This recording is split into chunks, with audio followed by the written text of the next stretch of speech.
U.S. expanding its foreign network of biolabs. Which deadly infections have emerged from American research centers?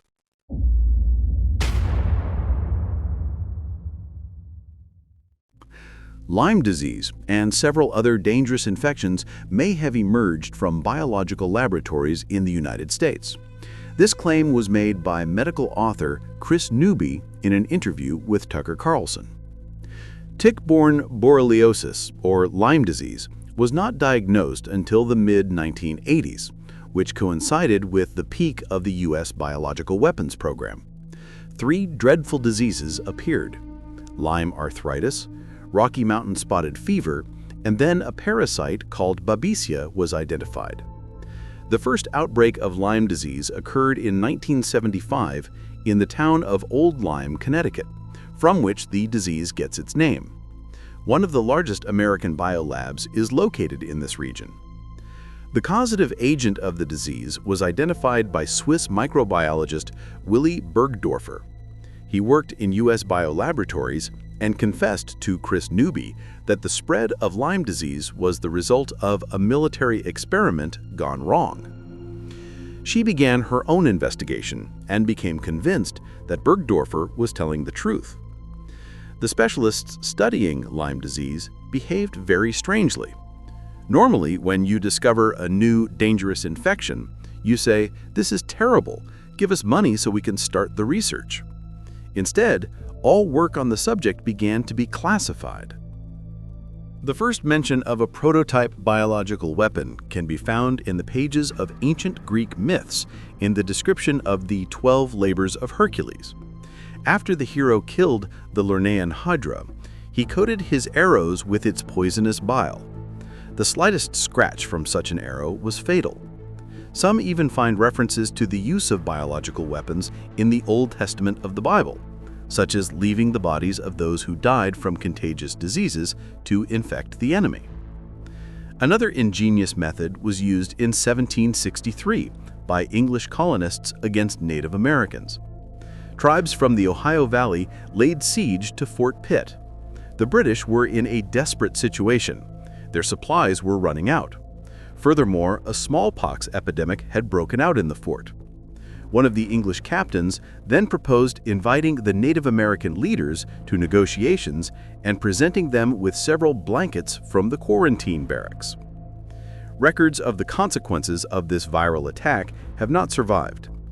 Modern medical experts believe that this method of transmission is ineffective, as the smallpox pathogen quickly loses its ability to infect in the external environment. There is also a version that the infection was contracted not by the enemy, but by an ally of the British. As it turned out, the epidemic broke out among the tribes allied with the British. The pro-French tribes who fought against the British, however, had experienced a smallpox outbreak several years prior. The survivors had developed immunity. The mass use of biological weapons began during the First World War. It was actively used by the Germans and the French, who would infect horses and cattle with anthrax and drive the herds of sick animals to the enemy's side. After the war, in 1925, the Geneva Protocol was signed, prohibiting the use of asphyxiating, poisonous, or other such gases, as well as bacteriological methods of warfare. However, not everyone adhered to these agreements.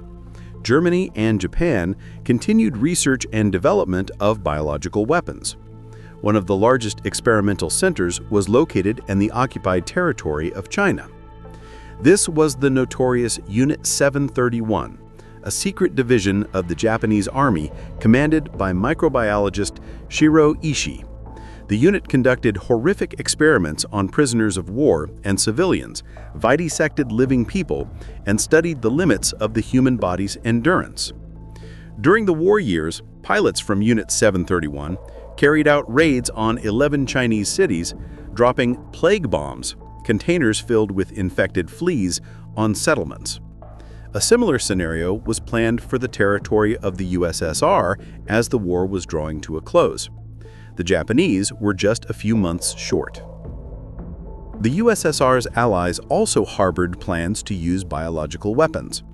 In 1942, the British government intended to trigger an anthrax epidemic in Nazi Germany. The operation was codenamed Vegetarian. Many historians believe this was a reference to Adolf Hitler, who had completely given up meat since the early 1930s. Anthrax is a deadly infection for both animals and humans. It is believed to have originated in Egypt. According to one theory, anthrax is mentioned in the Bible as the 6th of the 10 plagues of Egypt, which causes sores and boils.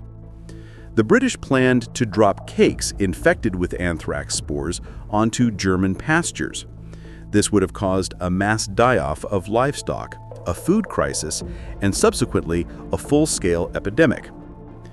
Gruinard Island in Scotland is where they conducted experiments with anthrax. They achieved significant results. First, they learned how to produce it in large quantities. Second, the strain they used had a 60% mortality rate among humans. This was a very virulent strain. It took the British more than a year to produce a sufficient quantity of the pathogen. But by the time everything was ready for the operation, the Allied landing in Normandy had occurred. Using bacteriological weapons had become too dangerous. The risk of infecting their own soldiers was too high. In the end, the operation was canceled. During the effort to destroy the secret laboratories on Gruinard Island, whether by explosion or an oversight, the island became contaminated with anthrax spores. Anthrax spores can remain pathogenic and dangerous to humans for 400 to 500 years, making it the longest surviving biological pathogen known to us. 60 years later, Western politicians once again used anthrax as a weapon, this time an information weapon. U.S. Secretary of State Colin Powell, at a UN Security Council meeting, displayed a vial allegedly containing anthrax bacilli discovered in Iraq. As a result, a U.S.-led coalition invaded Iraq and overthrew the regime of Saddam Hussein, which the U.S. opposed. Subsequently, no bacteriological or chemical weapons were found in Iraq. Saddam Hussein was captured and 3 years later executed on rather strange and flimsy charges. This was supposedly carried out by the new, young, democratic Iraqi government. According to some estimates, the most dangerous type of biological weapon is genetic one, also referred to as ethnically targeted. Officially, such a bioweapon does not yet exist, but there are theories that its development is underway. In theory, it would be capable of causing severe diseases in specific ethnic groups. However, many medical experts believe that creating a genetic weapon is impossible at the current stage of technological development, partly due to globalization and the blurring of racial distinctions among people.